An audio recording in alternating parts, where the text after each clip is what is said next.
Kevin Taylor ayen atraya ewura NDC party madani obi okasama party no. Kevin Taylor ade pa na wo oni sister ne ntemu a eti still a wo insist say sister no ye doctor emompa se enjai abetwa ibi hu akokono ne nkase ebusa Ghana na jane crime scene na at this moment no I suggest say obia Mahama man appointment bia there on freezing obia appointment for now na forensic auditing into their qualifications degrees na they are kro wo no yenkomuye every say another fake doctor I will claim say oye PhD holder ebusia honestly to etchi e wo monchimanka how we say comedian na so dia or no say what buying the trend Sansa is getting out of the trend it's doctor we no they say ni betwa week we any the twas we na ebusia emu no Avraham Moshe and the TikTokers Fire Kevin Taylor and Sansa and his excellency John Dramani Mahama. I have Penyah block media. Let's watch any day. Over like video, no other room. Over subscribe button, click the notification icon for latest updates. Now better watch when the mama ever comments. I should also not she will more for us to any be ashy. And in 2014, Mahama Mamuno. Now anybody can say, oh, now a slave queen government. Now your mama or more offending more to others say, trumu, amamu. Uni to unya position. What say? Say uni to pa unya bi. E maro so tia flat amasa.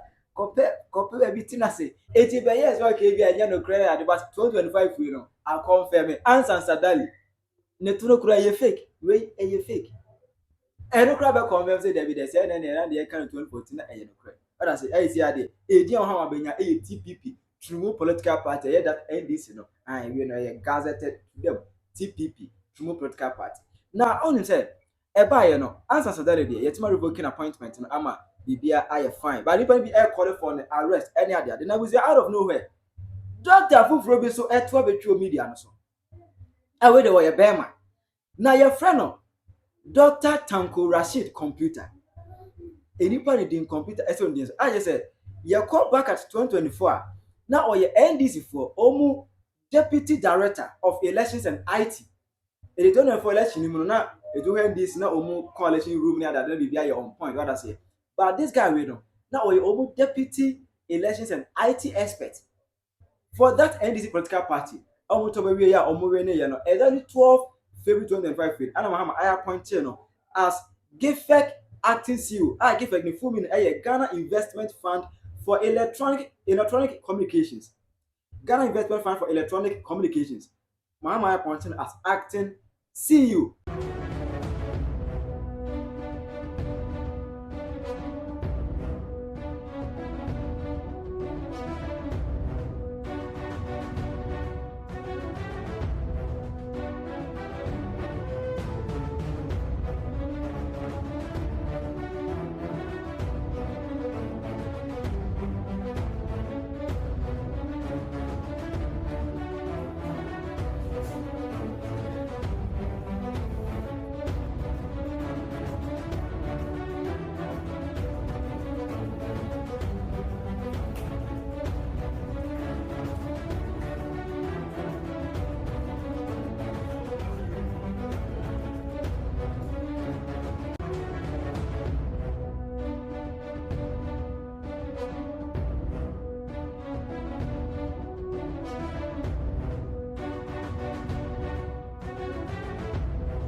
Na eba no ana mfoka se there be Tanko yi the doctorate degree crown as a fake as a ya forgel enti ebe hu e wo media no say ah there be unu ade crown the fake unu ade crown fake until say about 3 days ago no akwatena City FM ekwe interview e ho no e no akwatire mu so okay me set na crown me nya ni school we mu computer.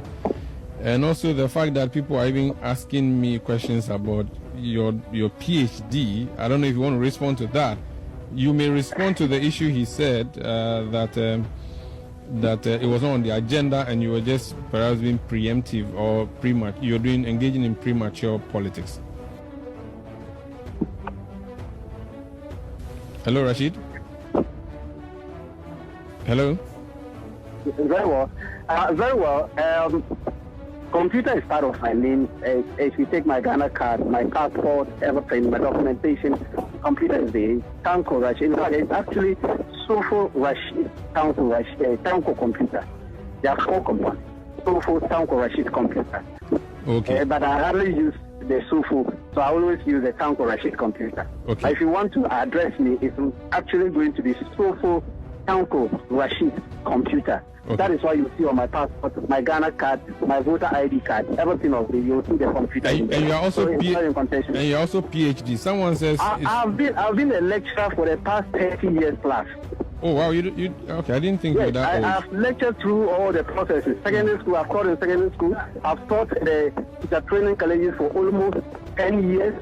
I've taught at the university for almost 5 years, and I've taught in public areas, giving lectures across the country for almost 15 years. And your PhD? And I have 2 masters. Okay. I have my first master is masters in public administration, another master's in criminal justice. In fact, I'm a certified criminologist, and I also have a PhD in public administration. From SMC? From SMC? Is that where your PhD is from? Someone sends a message that... From where? From SMC. Someone sends a message no, that... No. I started something, but I left it. I abandoned it far away. It's a long thing. So your SMC is from which the person doesn't know, so the person is talking for. Oh, okay. So let me correct yes. So from which correct school? Him and tell him that he should go and study Dr. PR computers very well. He seems not to know the person he's dealing with. Okay. And so it's but let's look at it. No, just so it's a PhD from which university, sir? Yes, I did it from Kiswo University. Very well. USC. Very well. Thank you so much. Now you can respond to the issues the main issues that your... Oh, boss, good didn't pet. And a boys go work here, nobody. Gonna answer the Quran. Once you never boss say or call Johns Hopkins University, and I say, be finalize it. I'm for your petition. A coy. It's a train amount for work any. You may you. It is called body Kingsnow University. Kingsnow University. And amount was making enquiries. It don't check it on social media, or check it on search engines, any other than and a couple of years ago. South school ni crown now, who near air can once and so or honor. Or require that PhD degree, no, require that PhD qualification. No. School they don't offer PhD to people. Or PhD qualifications. They don't offer that set. They don't offer PhD certification. And the honorable Chama wonya na de any one hene we abaya semsebe e wo monchimanka how we say and this government no dey. Many obi ani wo mu me trust obi a even omo me ni wo mu dada kwa now no qualification I doubt it me trust obi a wo party na concerning answers that they say one Kevin Taylor akambo mu eye Ghana for fragadam de bia Kevin Taylor edi anafi atem ese anafi fake doctor oni hwe won ko school bia dis on timi prove here but de bia Kevin Taylor edi anafi atem anafi fake eno be go je eno be yes no concerning that Avraham be Moshe I joined the TikTokers. Abafia Kevin Taylor. Answer Dali. And his husband John Mahama. Kevin Taylor. Mentino maybe asio. Our near Oyono.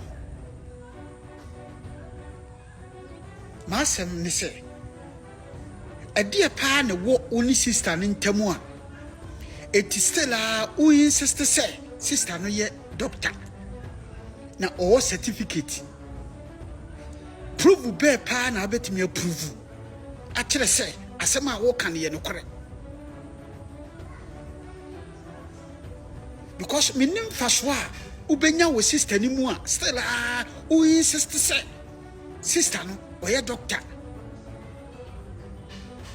mentiasie de pa na wo ne ntem because de wo ya no mentiasie ana de pa na ubenya a opese still no your sister need to say, or your doctor. Why, Kevin Taylor? Why we are lose credibility?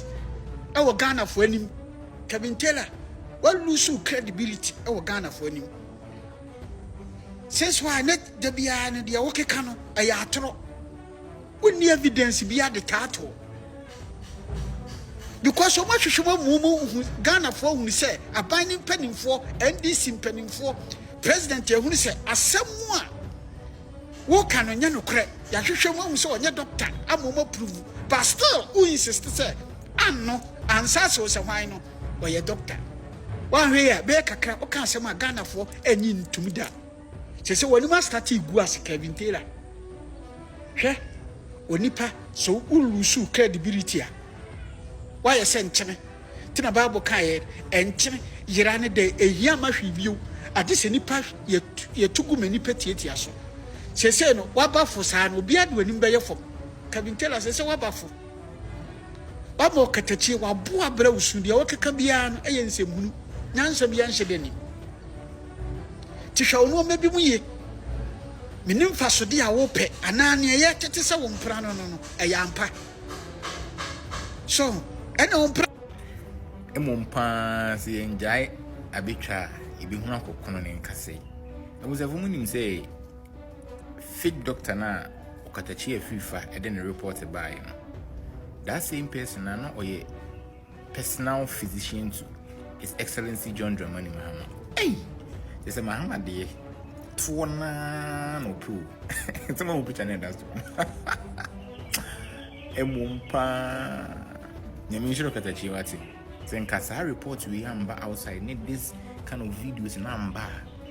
Can I mean say NDC are buying Eddie unqualified people and the two positions are.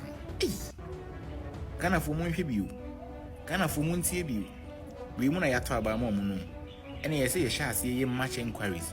You shall see a whole lot of inquiries about a positions or their man form. Because we brain qualify. We are out in Nkwa, the say, Dodona Shisha, Ebeshim, Mahama ni. A two. Near mammy, you must say me kakra. I am not paying near me who you say. Urano and their copoto, no, they are to the Facebook page. And maybe I'm ranting up far bar. Yes, 10th December 2024. I say 3 days time. I say congratulations to President-elect of Ghana, John Dramani Mahama, on this well-deserved victory. It's been a great honor serving you. It's all serving. Or serving. Say serving you. Serving you. Or render services be man. Or say serving you. Or say as a personal physician. Your personal serving you. Don't know show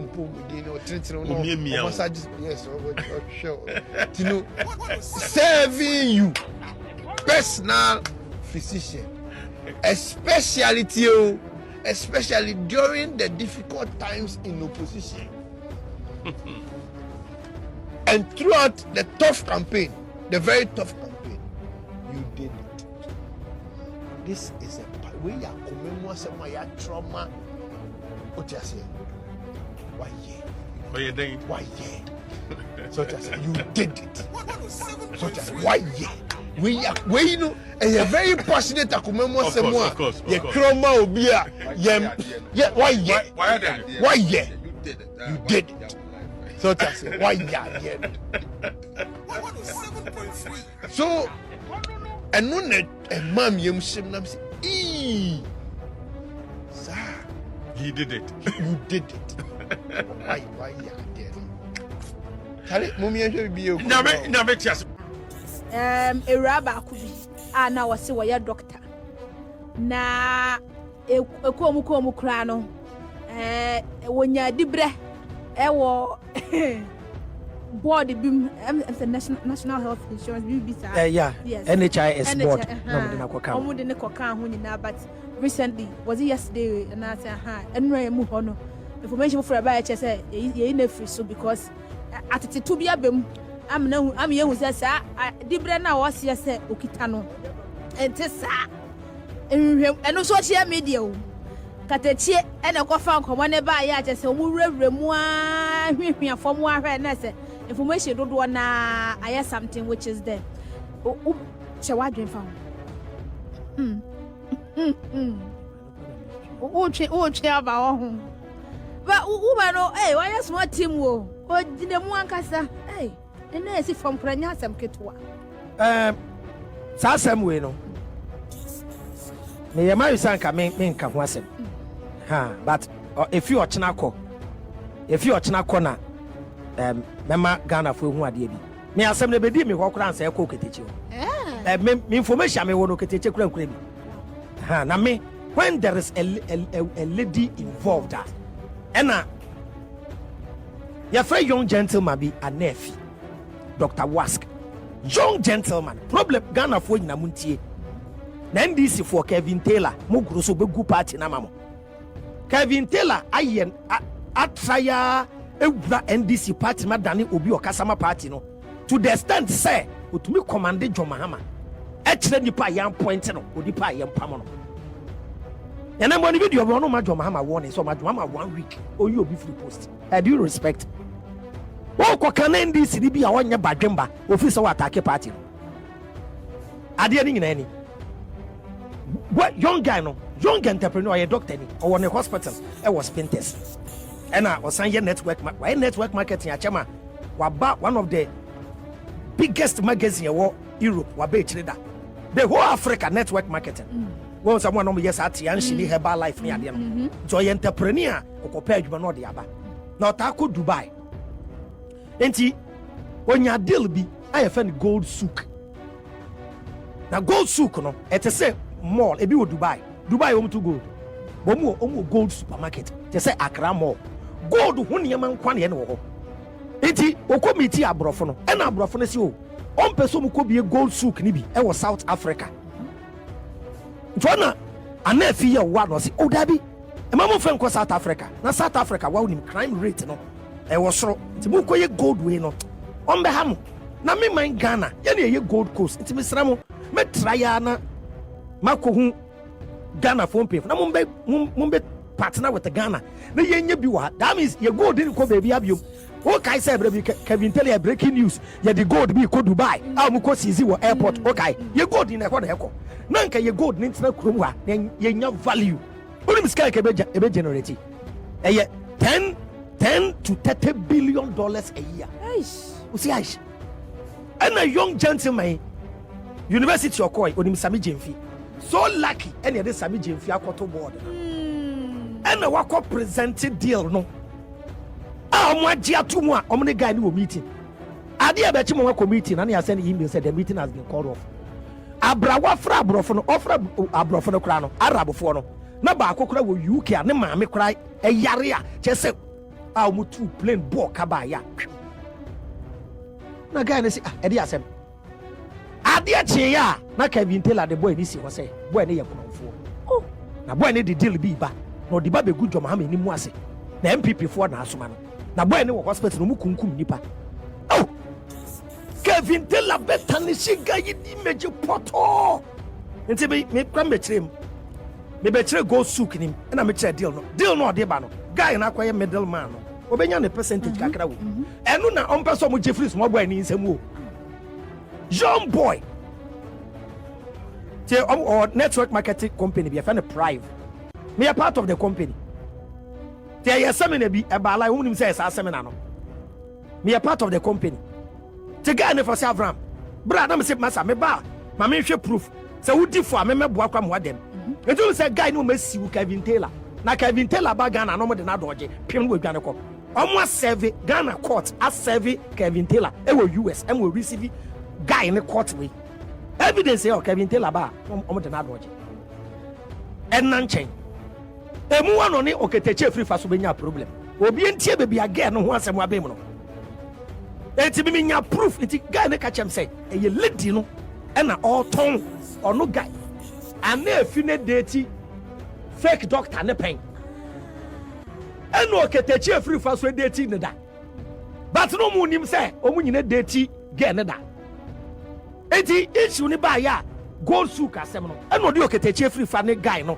e pet ba one show so enti o ka oketechi FIFA ho asem te say de obi na eyi secret number so no ka say it's like somebody close to us so na obi say say oni me lady ya na no say oba me na atwem na say me so me machine and you no an enti information odi me nyina enye no kore odi oketechi ho asem bai na editing ne ade ti bia na onye doctor ni certificate again ni kura eye valid certificate eye home care unim say home care home care na ye kosua na be 2-3 months ya abrewe bi yare wa abrucha na wakọ e no kura videos again to me call hospital bi na wajira no ahye that dressed doctor ni na watwa fake document me wani now ba hon na me mpese nti me ye video gold sook no ana me ka say Kevin Taylor what the home folly abai we be careful no be gu ani mu ase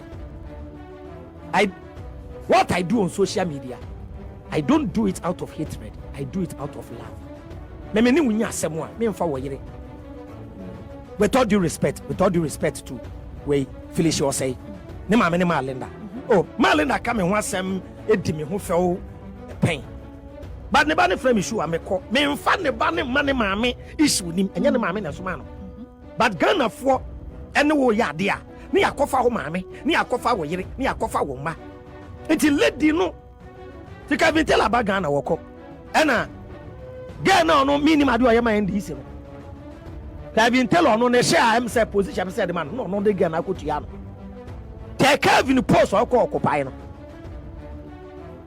nti abrak oketeche hu baby ade ni free no oketeche bo Ghana di obo Ghana ni mom ni Kevin Taylor ye ba ko no mo mai ko chi oketeche free fa no oketeche say to oketeche ma Ghana warning say me ne wa twempna pen don't let me drag you down. It's a girl, no?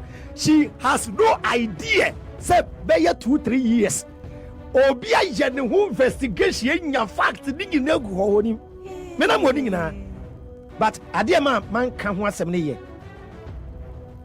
Obi oni obi atwem na de bia no. There is this 1% emotion attached to it. Bia wo chine bi no mo asan baba kana wo na wo kokan bi no.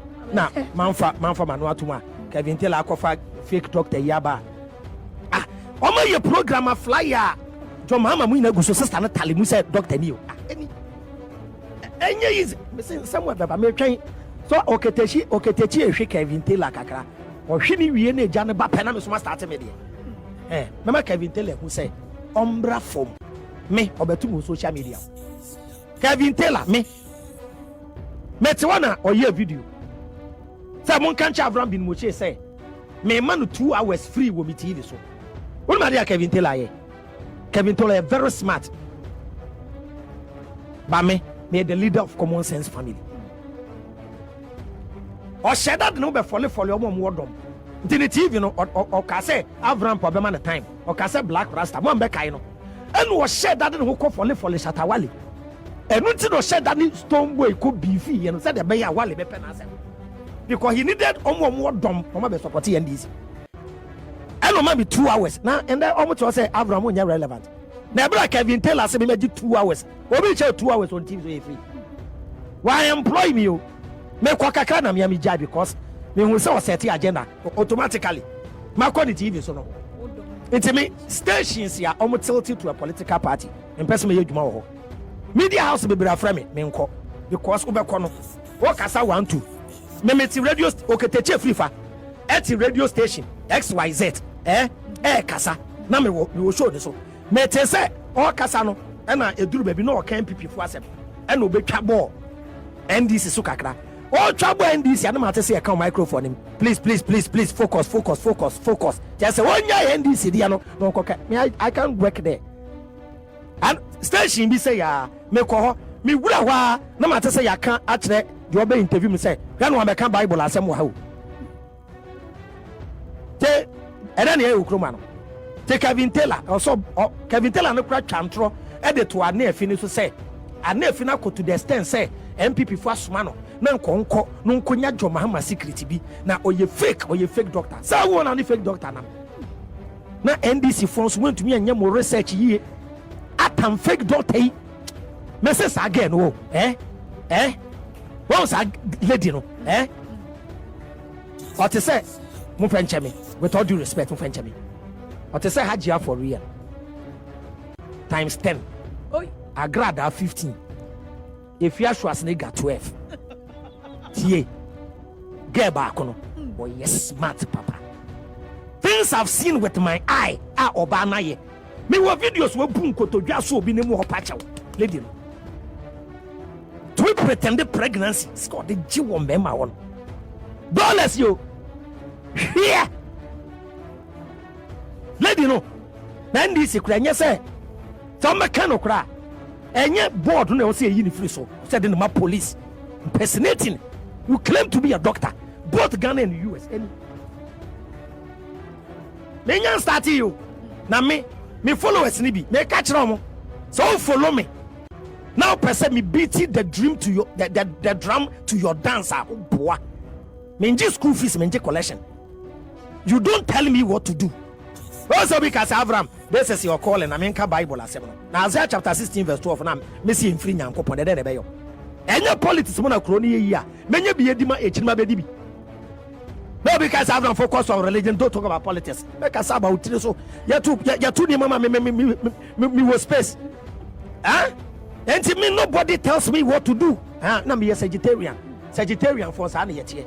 We are natural born. I said your mama. Also you jovial or joking. Teasing kakra sa na ye e be gro ho sa sa na life akoye anti mesre Kevin tell ombra form oketechia finish no fem from me dia no me de choko me twan oketechia se me nkas oketechia de sha de mfia no oketechia relax ya na me so ba wetwa atum wom Kevin tell ombra form okasa te se Ghana ye ne dia hwe me na me nkwa na me nam me ba me nkwa na me nam first me na me drive say me sua driver men kuana menam obi shia men do say Avraham, are you not afraid? I'm say what is more powerful than the truth? Me better when I made that and at the idea means through we ase eye owu idea obi na wu obi be kwa no pa obi be kwa wia. The reason why you did ye hospital eye we are buying more time. The day you were born you begin to die.